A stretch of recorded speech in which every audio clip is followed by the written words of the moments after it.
입술이 왜 바짝바짝 마르고 탈까요? 탄다고 표현하죠. 왜 그러죠? 뭐 여러 가지 이유가 있을 겁니다. 아마 저는 오늘 아침에 립스틱을 안 발랐는지 립글로스 같은 걸 안 발랐는지 자꾸 마르고 탑니다. 성가대가 찬양을 할 때에 뒤에 앉아서 기도를 하는데 주님 입술도 자꾸 바짝바짝 타는 느낌이 나서 그런 질문을 던졌어요. 주님은 왜 입술이 바짝바짝 타십니까? 그랬더니 뭐라 그러셨을 것 같아요? 예? 여러분이 주님이라면 뭐라고 대답할 것 같습니까? 한번 생각해 보세요. 왜 입술이 마르고 자꾸 타들어가고 그래서 물을 자꾸 마셔야 되고 왜 그럴까요? 예? 속속여서 눈이 많이 와서 길이 미끄러워가지고 우리 지금 모여있는 우리의 목적이 뭐냐면 예배죠. 저는 마음에 그 입술이 타들어가는 듯한 어떤 그 갈증이 뭐냐면 오늘 이 예배를 놓칠까봐 그런 마음이 있습니다. 예배를 놓칠까봐. 어저께 어떤 일 때문에 아니면 작년에 어떤 일 때문에 과거의 어떤 일 때문에 지금 내가 주님 앞에 드리는 이 예배를 놓칠까봐 주님을 잃어버릴까봐 그것 때문에 막 바짝바짝 입술이 마르는 그런 느낌을 받습니다. 10분 전에 어떤 일이 있었느냐 그것 때문에 내 마음속에 주님을 잃어버리고 예배를 잃어버리고 하나님의 말씀 앞에 예배 앞에 집중하지 못하고 잃어버릴까 봐. 이 한 시간을 잃어버리면 한 주간 동안 주님과 동행하는 모습을 잃어버릴까 봐. 그것 때문에 막 타는 듯한 갈증이 느껴지는 것은 왜 그럴까요? 여러분, 우리 제일교회는 주변에 있는 도시에 있는 그런 많은 교회들을 비교해 봤을 때에 참 작은 교회입니다. 하지만 이 작은 무리가 10년, 20년, 30년 시간이 흐르도록 그냥 그 자리를 지키고 있어요. 그리고 주님을 바라보고 있어요. 순간순간 어려움이 오고 아픔이 오고 때로는 주님이 살아계신 것 자체가 의심될 때도 있고 기도하면 주님이 내 기도를 들으시나 마음에 물음표가 생길 때도 있지만 그러나 여전히 우리는 이 자리를 지키고 있잖아요. 여기 있잖아요. 왜? 그럼에도 불구하고 주님 계시다라는 것을 믿기 때문에 그래요. 때로는 어려움이 오고 때로는 아픔이 오고 때로는 고통이 밀려와서 주님 앞에 땡깡을 써보고 항의를 해보지만 그래도 여전히 주님은 나와 함께 하시고 에베네셀의 하나님이 되시고 그래서 오늘도 주님을 바라보며 주님하고 기도할 수 있는 거 아닌가요? 여러분 우리의 입술이 타들어가는 듯한 그 갈증 그 안타까움을 가지고 주님 세상에 있는 돈이 세상에 있는 어떠한 달콤함이 세상에 있는 어떤 유혹이 오늘 내가 주님을 만나는 것에 있어서 방해되지 않기를 원합니다. 주님 만나기를 원해요. 이 한 시간을 통해 주님을 만난다면 여러분 예배당 문을 나가는 그 순간부터 한 주간 동안 우리의 삶은 주님과 함께하는 삶이 될 줄로 믿습니다. 그거 왜 없어요? 주님과 함께 해야 돼요. 주님이 붙잡아 주심을 느끼면서 살아야 돼요. 우리는 많은 것들 때문에 주님을 놓쳐요. 초등학교 3학년 한 아이가 소년이 아버지 생일 선물을 준비를 하기 위해서 고민했어요. 초등학교 3학년이 뭔 돈이 있겠어요. 그리고 뭘 선물을 해야 될지 모르잖아요. 고민 고민을 하다가 돈은 없고 아이디어는 떠오르지 않고 한 일주일 고민을 해서 얘가 그러다가 기발한 생각이 떠올랐어요. 그게 뭐냐면 아버지 생일이 이번에가 40번째거든요. 그러니까 아버지 볼에다가 뽀뽀를 40번을 해드리자. 기가 막히잖아요. 그래요, 안 그래요? 우리 최남성 집사님, 아들이 여기다 뽀뽀를 40번을 한다. 우리 뭐 저기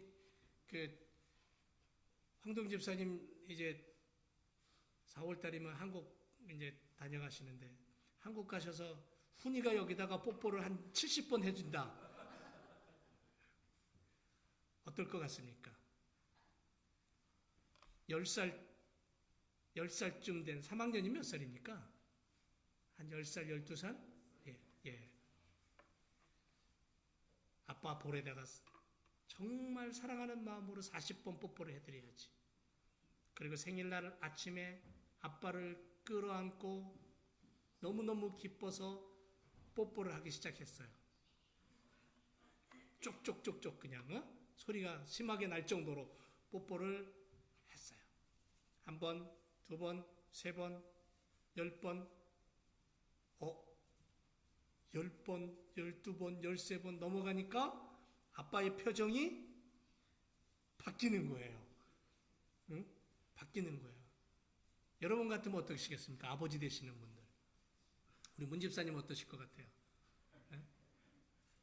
이 아버지가 점점 화가 나더니 한 20번쯤 넘어가니까는 아들을 밀치면서 이 녀석이 이게 뭐하는 짓이야 이랬어요. 갑자기. 그때 이 아들은 아버지가 자기 마음을 이해하지 못한다고 느꼈어요. 너무너무 실망됐어요. 아빠가 내 사랑을, 내 이 선물을 받을 수 없구나. 화가 나고 눈물이 나고 그래서는 문을 박차고 나가서 자전거 타고는 막 공원으로 달렸어요. 그런데 길을 건너다가 차하고 부딪혀갖고 앰뷸런스가 와서 병원에 실려갔지만 죽었어요.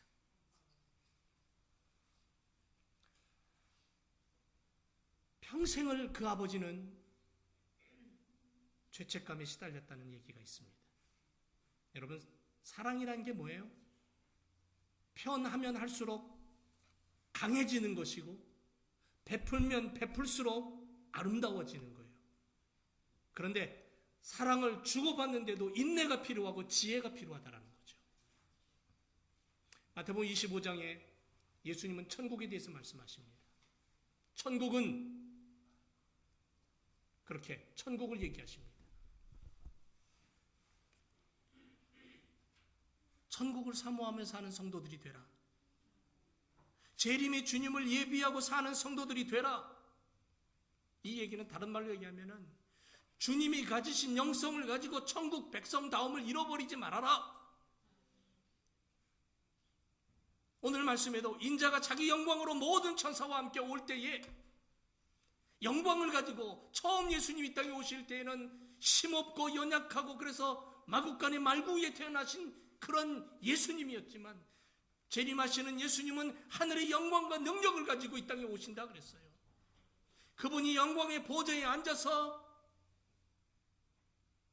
천국과 지옥으로 나눌 때에 너희는 천국 백성으로 살았기에 천국행이 될 것이다. 그렇다면 천국 백성으로서 인생의 가장 모범이 되신 예수님께 붙잡혀 예수님의 영성을 가지고 살 수는 없겠니라고 마태복음 25장에서 3가지 비유를 얘기하시면서 천국 백성다움을 얘기하고 계시는 거예요.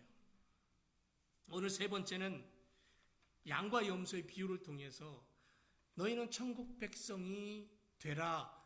그것이 곧 내가 원하는 영적인 모습이다라고 말씀하는 거예요.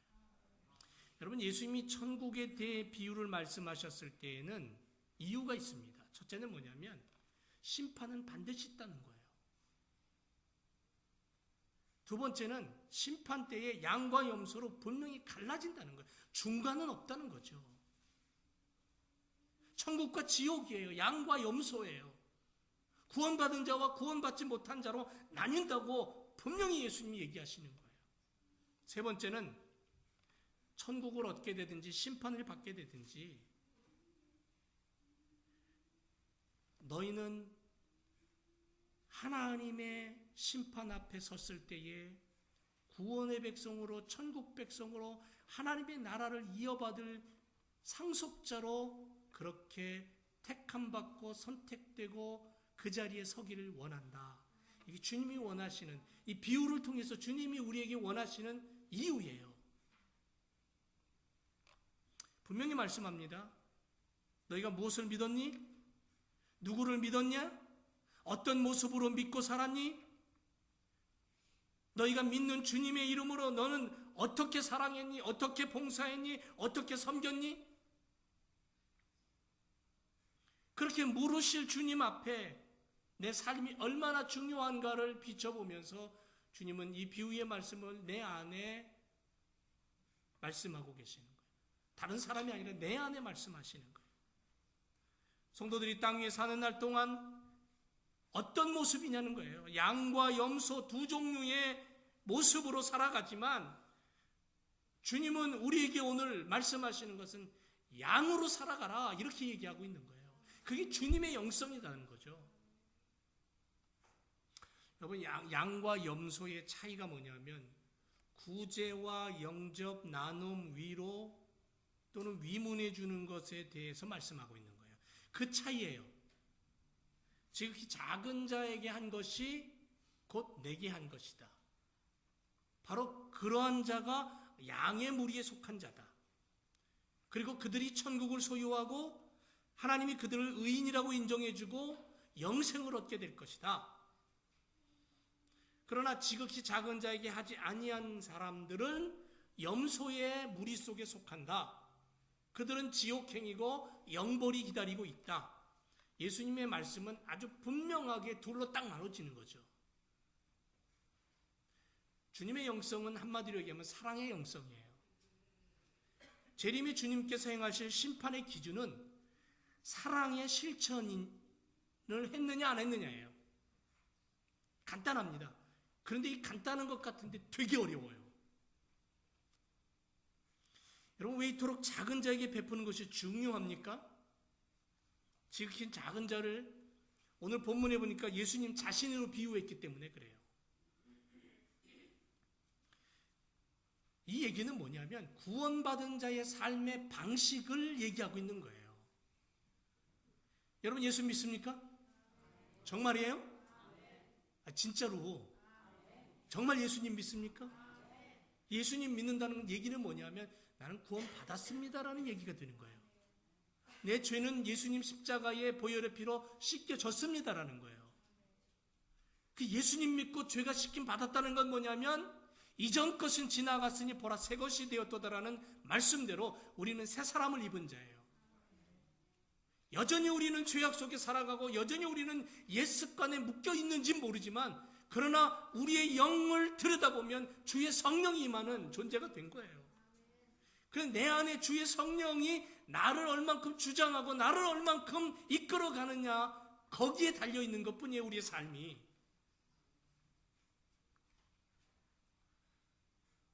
구원받은 자의 삶의 방식이 뭐냐면 사랑과 나눔이라는 거예요.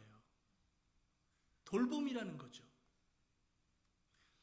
영성은 나눔을 실천할 때 내 안에 깊은 뿌리를 내리게 되어 있는 거예요. 그래서 성도들의 삶은 움직이는 영성을 소유해야 되는데 바로 그 움직인다는 것은 뭘 말하냐면 사랑과 나눔과 돌봄과 구제라는 거죠.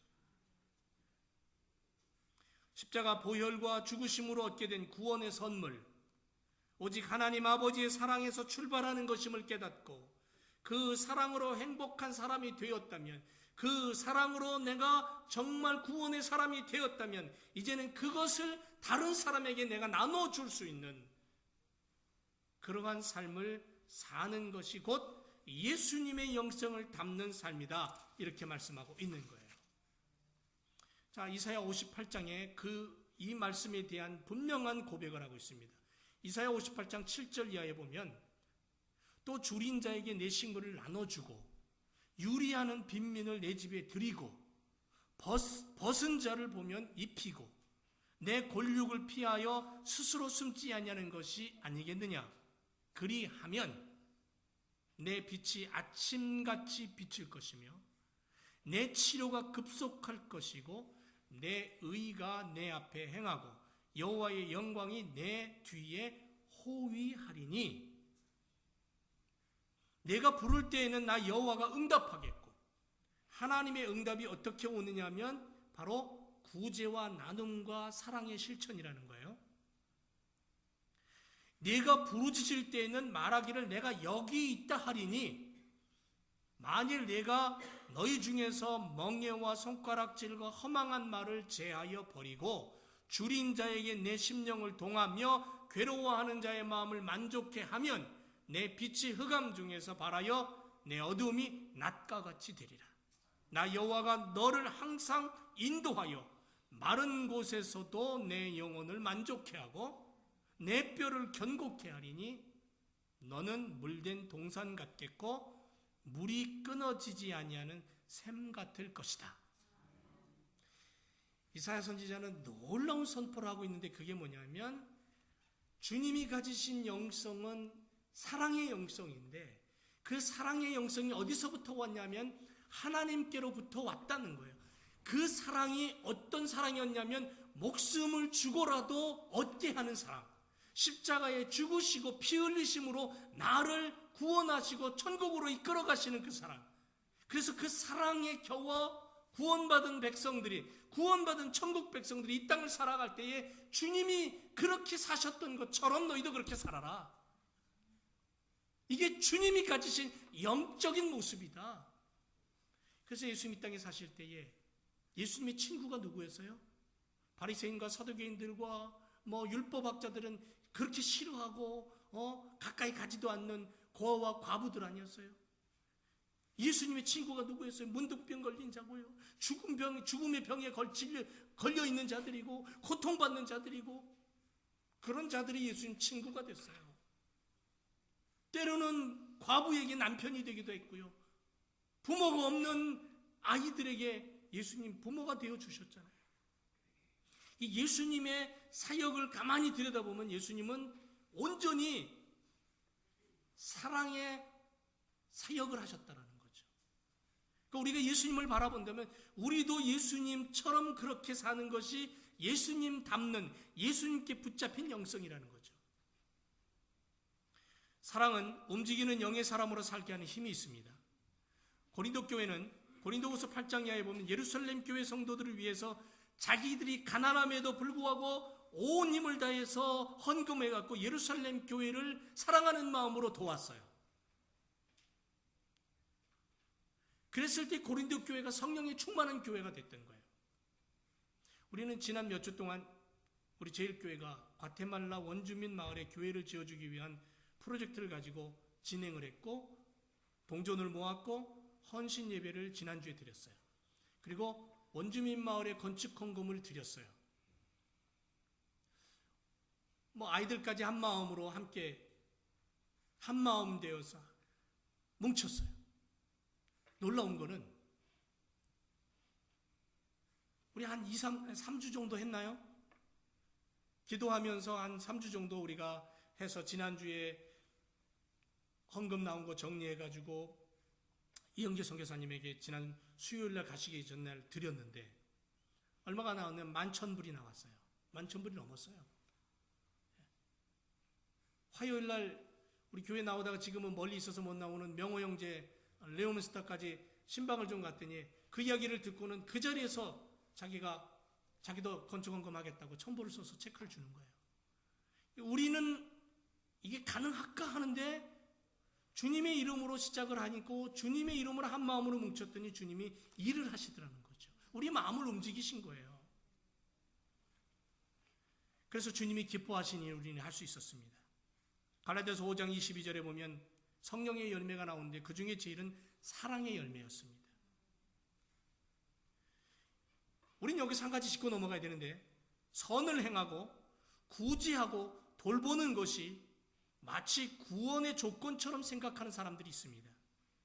아닙니다. 내가 남을 도와주고 구제하고 홈리스들에게 먹을 것을 건네줬어, 그러므로 말미암아 나는 구원받았다가 아니에요. 구원하고는 상관없습니다. 구원은 전적으로 하나님의 은혜요 선물입니다. 하나님이 주신 거예요. 값없이 우리는 그것을 얻었고 천국 백성 되었습니다. 예수님의 십자가로 우리는 구원받았고 죄사함 받았습니다. 하나님의 자녀가 되었습니다. 하나님의 유업을 이을 후속자가 되었습니다. 그렇게 구원받은 백성으로 천국을 꿈꾸며 말씀으로 살아가다 보니까 예수님이 눈에 들어와요. 구원받은 백성으로 살다 보니까 아하, 어떻게 살아야 되는지를 깨닫게 돼요. 그게 뭐냐면 사랑이에요. 구원받은 자가, 천국 백성 된 자가 이 땅을 살면서 어떻게 살 것인가, 하나님의 마음은 어떤 것인가, 성경을 들여다보니까는 세상을 긍휼히 여기는 마음, 고통받는 자를 끌어안는 마음, 아파하는 자를 함께 아파할 수 있는 마음, 그게 사랑의 마음이라는, 사랑의 영성이에요. 거기서 시작이 되는 거예요. 그래서 구원하고는 상관없습니다. 구원의 조건이 아니에요. 구제하고 선행을 베풀고 남을 도와주는 것이 구원하고는 상관없습니다. 그러나 구원받은 백성이 이 땅을 살아가면서 주님과 함께 해야 될 일이 뭐냐면 구제하고 선교하고 나누고 베푸는 일을 한다는 거예요. 이스라엘 민족들에게 양은 굉장히 깊은 관계가 있습니다. 모세는 미디안 광야에서 양치는 목자로 살았어요. 그러다가 떨기나무에서 하나님을 만납니다. 다윗은 들에서 어린 시절에 양을 치고 양을 지키는 목자였습니다. 그러다가 어느 날 아버지의 심부름으로 전쟁터에 형들에게 먹을 것을 가져다 주러 오다가 골리앗의 소리를 듣고는 나아가서 물맷돌로 골리앗을 무너뜨린, 그리고 그때부터 스타가 되기 시작하는. 그런데 그게 이름만 스타가 되었지 사실은 다윗은 왕이 될 때까지 수많은 역경과 고난을 겪습니다. 그러나 그 모든 고난 속에서도 그는 하나님 우선순위로 살았던 모습을 보게 됩니다. 예수님은 나는 선한 목자라고 요한복음 10장에서 분명하게 말씀합니다. 양들은 목자의 음성을 듣고 따라갑니다. 예수님께서 양과 염소의 비유를 통해 천국을 가르쳐 주실 때 그 말씀은 유대인과 이방인으로 구분지었던 게 아니에요. 믿는 자와 믿지 않는 자로 구분지은 것도 아니라는 거예요. 양은 유대인이고 양은 믿는 자고 염소는 이방인이고 불신자고 그렇게 선을 그어서 예수님 말씀하신 게 아니라는 거예요. 마태복음 25장의 세 가지 비유를 보면 열처녀 비유에서 처녀들은 모두 결혼식에 중요한 사람들이었어요. 결혼식 안에 있었던 사람들이에요. 달란트에 비해서 세 명의 종들도 주인과 밀접한 관계 속에서 주인이 나눠준 달란트를 가지고 일을 하는 자들이었어요. 그리고 양과 염소의 비유 속에서도 예수님은 나눔과 사랑의 실천적인 면에서 양이냐 염소를 구분지어 얘기하고 있는 겁니다. 그렇다면 세 가지 비유는 다 한 무리를 가지고 얘기하는 거예요. 하나의 공동체를 보고 얘기하시는 거예요. 예수님 당시로 얘기한다면 예수님의 제자들을 향하여서, 예수님이 사랑하는 무리들을 향하여서, 오늘날로 얘기하면 교회 공동체를 향하여서, 교회 공동체를 향하여서 열처녀의 비유를 말씀하시고 달란트의 비유를 말씀하시고 양과 염소의 비유를 말씀하시면서 너희 속에 천국으로 꿈꾸기를 원한다. 그 천국이 가득 들어있는 자는 주님을 따라 사는 삶을 살게 되고 주님의 영성을 닮아서 주님이 기뻐하는 모습을 가지게 된다. 그거예요. 사랑하는 지역교회 성도 여러분, 우리 모두는 양무리에 속해 있는 줄로 믿습니다. 아멘.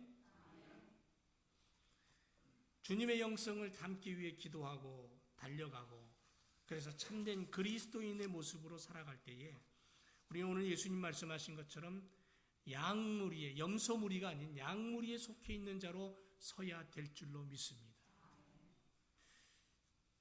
20세기도 그랬고 21세기도요. 기독교 역사를 보면 과거에도 그랬고 지금도 그렇고 교회 안에 양과 염소가 함께 있는 것을 발견하게 됩니다.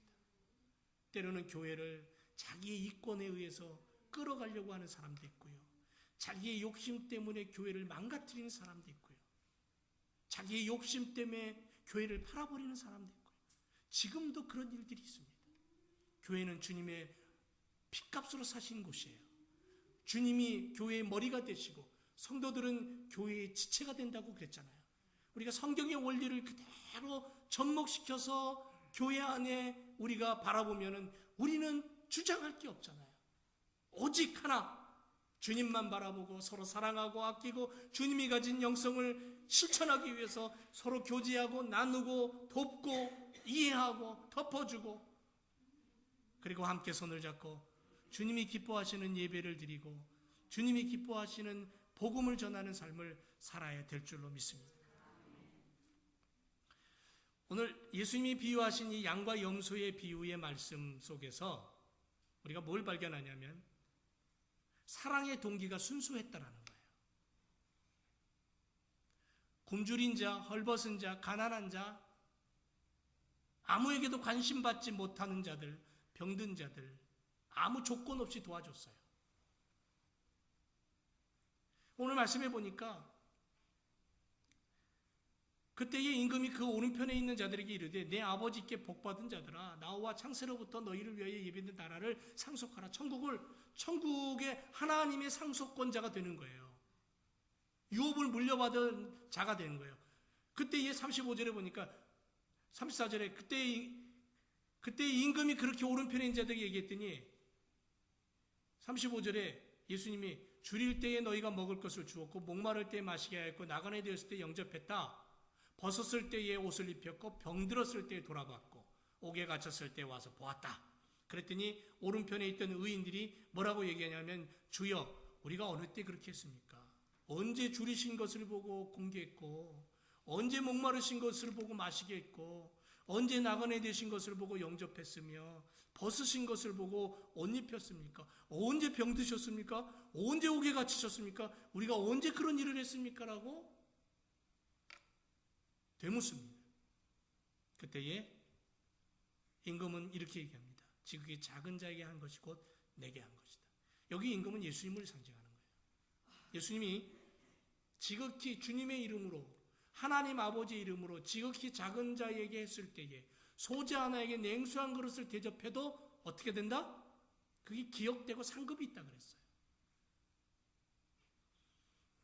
우리가 주님의 이름으로 내 옆에 있는 사람에게 사랑을 전하고 나누고 베풀고 봉사하고 헌신할 때 순수했다는 거예요. 예수 그리스도의 사람은 순수합니다.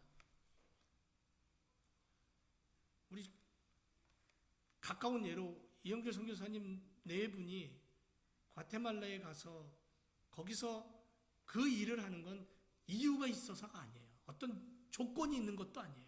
순수합니다. 정말 순수해요. 사랑의 순수함이에요. 요번에도 갈 때 가방 하나당 40불이에요. 오바차지가. 근데 그 가방 안에 뭐가 들었냐면 우리가 모아준 옷가지가 들었어요. 가방 하나에 40불 2개를 돈을 더 내고 가져가서 거기서 그들에게 그냥 줍니다. 아니 만약에 거기서 판다면 여기 돈으로 1불도 안 되게 옷을 팔아야 돼요. 이거 완전히 미치는 장사예요. 장사를 해도.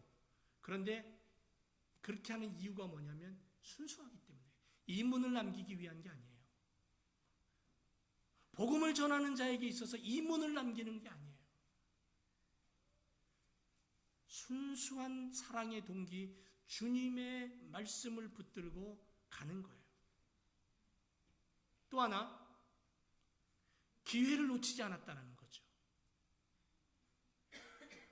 양은 오른편에 염소는 왼편에. 양의 무리 속에 있는 자와 염소의 무리 속에 있는 자의 차이가 뭐냐면 순수함이 달랐다라는 것과 함께 기회를 놓치지 않았다라는 거죠.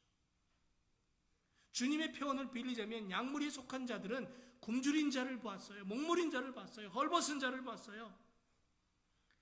외면하지 않았다라는 거죠. 저도 가끔 외면할 때가 있습니다. 언제냐면 운전을 하고 가다가 길 옆에 홈리스가 서 있어요. 피켓을 들고. 그러면 마음이 요동을 칩니다. 야, 이 창문을 열고 1불짜리를 하나를 줘야 돼 말아야 돼. 저 사람에게 내가 1불을 주면 배고파서 빵을 사 먹으면 좋은데 아니, 마약을 사 먹을 것 같아. 술을 사 먹을 것 같아. 그러면 내가 저 사람을 더 망가뜨리는 거 아니야? 그러면 줘야 되는 거야? 주지 말아야 되는 거야? 이런 갈등이 오고 가다 보면 신호등이 켜져서 그냥 가버릴 때가 한두 번이 아니에요. 그러다가 어느 날은 굳은 마음을 먹고 아예 그냥 저만치 보이면요 돈을 준비해요, 호주머니에다가. 그런데 그날은 또 신호등이 빨간불이 아니야. 그냥 가야 돼. 우리 이런 경우가 많잖아요. 그죠? 뭔가를 하려고 그러면 조건을 따지게 되고 이유가 생기고 주저하게 되고 때로는 성격이 좀 내성적인 사람은 좀 부끄럽고 뭔가 이렇게 용기가 없어서 못하기도 하고 여러 가지 이유들이 있을 수 있어요. 근데 오늘 본문의 말씀해 보니까 이 양무리에 속한 사람들은 의인들이라고 표현하고 있는데 오른편에 있는 자들은 기회가 왔을 때 놓치지 않았다는 거죠. 여러분, 우리는 이 땅을 살아가면서 기회가 옵니다. 인생엔 여러 번 기회가 옵니다. 내 기분 내킬 때 은혜를 받았으니까 내 마음이 뜨거우니까 그때는 막 하고 싶은데 은혜가 떨어지고 내 마음이 좀 식고 내 삶이 좀 어렵고 내 기분이 나쁘고 그러면 에이 몰라 안 해. 그래 버릴 수도 있다라는 거죠. 근데 성경은 예수님의 영성을 가지고 천국을 담고 사는 사람은 변함없이 기회가 오면 그 기회를 놓치지 않는 준비를 하며 살아가라는 거죠. 준비를 하며 살아가는 거예요. 그래서 여러분 오늘부터 운전대 옆에다가 그 코로 하나라도 이렇게 바로 줄 수 있는 그런 준비를 좀 하면 어떨까요? 뭔가 실천을 좀 한번 해보자고요. 어떤 분은 선교지로 나갈 때 기회를 놓치지 않았어요. 기회를 놓치지 않고 준비하고 있다가 선교지로 뛰어나갑니다. 지금도 많은 젊은이들이 앞뒤 안 가리고 기회가 딱 오면 그냥 뛰쳐나가는 그런 젊은이들을 보게 됩니다. 어떤 장로님은 의사로서 병원을 개업해가지고는 병원 일을 하고 평안한 일을 하다가 어느 날 갑자기 기도하는 중에 하나님께서 중국으로 가라 그러니까 그냥 병원 다 접고 보따리 싸갖고 중국으로 가서 거기서 의료 선교를 하는 그런 분도 있었습니다. 기회가 오면 놓치지 말자는 거. 우리 주변에 홈리스라든지 원주민 선교라든지 우리 주변에 병든 자라든지 우리 금요일마다 기도할 때에 어떤 때는 이름도 몰라요. 얼굴도 한 번 못 본 사람인데 그냥 기도해요. 그거 하나까지도 우리는 기도의 기회를 놓치지 않는 거예요. 사랑의 기도, 구제의 기도, 긍휼의 기도를 놓치지 않는 그러한 우리들의 삶이 될 때에 우리가 오늘도 주님의 영성을 닮아가게 될 줄로 믿습니다. 그리고 양무리에 속한 자들이 오직 했던 게 뭐냐면 오직 하나님께 영광이었어요. 그냥 하나님께만 영광, 그냥 올려드린 거예요. 우리가 언제 그런 일을 했습니까? 우리가 언제 그랬습니까? 아니요. 언제 그렇게 했습니까? 우리가 고아를 먹이고 병든 자를 돌보고 치료해주고 그리고는 하나님께 영광을 올려드린 거예요. 하나님만이 받으세요. 하나님만이 존귀와 영광을 받으세요. 그랬을 때에 예수님의 결론이 뭡니까? 지극히 작은 자에게 한 것이 내게 한 것이다 말씀하시면서 영원한 영생에 들어가라, 영원한 천국을 소유해라, 그렇게 결론 맺고 있는 것을 보게 됩니다. 여러분, 우리는 예수님께 붙잡혀서 살아야 됩니다. 예수님께 붙잡혀서 산다는 건 뭐냐면 예수님의 영성을 담고 사는 거예요. 예수님을 담고 사는 거예요. 예수님처럼 살기를 노력해야 되는 거예요. 그렇다면 천국 백성으로서 이 땅을 살아갈 때에 예수님이 우리에게 주신 것처럼, 예수님이 나를 사랑하셔서 목숨을 버리신 것처럼, 피를 쏟으신 것처럼, 우리도 내 아내를 위해, 내 남편을 위해, 내 자녀를 위해, 내 부모를 위해, 교우들을 위해, 내 이웃을 위해, 지구촌에 있는 수많은 영혼들을 위해, 저 아프리카에 굶어 죽어가는 어린아이들을 위해, 저 모슬렘 땅에 지금도 고통 속에 있는 수많은 영혼들을 위해 기도의 헌신, 물질을 보내고 선교하는 그러한 사랑, 그런 영성을 가지고 우리가 오늘도 주님 앞에 서서 기도할 때에 주님 만나는 그날 주님 앞에 이 한 음성을 듣게 될 줄로 믿습니다. 잘했다, 충성된 종아. 잘했어. 그래, 잘했어. 주님의 칭찬하의 말씀, 그 음성을 듣는 우리의 삶이 되어야 될 줄로 믿습니다. 기도하겠습니다. 주님, 어제 무슨 일이 있었는지, 조금 전에 어떤 일이 있었는지, 주님, 그것 때문에 고민하고 그것 때문에 아파하다 주님의 말씀을 놓치고 주님의 사랑을 잃어버리고 주님의 은혜를 나눌 기회를 놓칠까 두렵습니다. 주님, 지금 내게 주신 그 은혜를 붙잡게 해 주옵소서. 지금 그 사랑으로 사랑하고 나누게 해 주시고, 주님, 주님의 영성을 닮아가며 주님처럼 말하고 주님처럼 행동할 수 있는 그러한 훈련을 할 수 있는 그러한 연습이 되어지는 믿음의 삶이 되게 해 주옵소서. 특별히 사랑하는 제일교회 성도들, 서로를 아끼고 서로를 이해하고 서로를 사랑하고, 그래서 함께 손을 잡고 주님의 교회를 세우고 천국을 맛보는 삶이 되게 도와 주옵소서.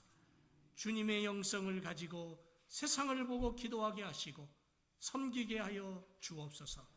감사드리며 예수 그리스도 이름으로 기도드립니다. 아멘.